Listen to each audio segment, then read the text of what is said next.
Дүнжин Арвын уулзалт болсон дэлбэрэлтийн улмаас 207 дугаар байр галд өртөж 1 жил гаруй хугацаа өнгөрөөд байна. Гэвч тухайн байрыг нураах шийдвэр гарсан хэдий ч тендер шалгаруулалт удаашралтай байгааг оршин суугчид шүүмжилж байна. Энэ хугацаанд 200 гаруй оршин суугч түрээсийн байраар амьдарч ирсэн. Тэгвэл түрээсийн байрны хугацаа дуусаж эхнээсээ хүнд нөхцөлд орж байгаа талаараа мэдээллээ.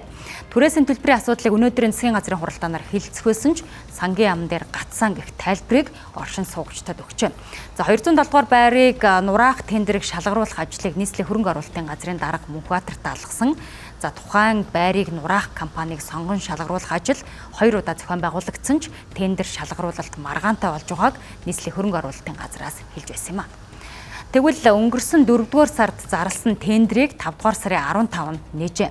Тендерт 2 компани санал хэлгээсэн. Ингээд 207 дугаар байрыг нураах компанийг сонгон шалгаруулсны дараа ажлыг эхлүүлнэ гэх тайлбарыг албаныхан хэлж байна.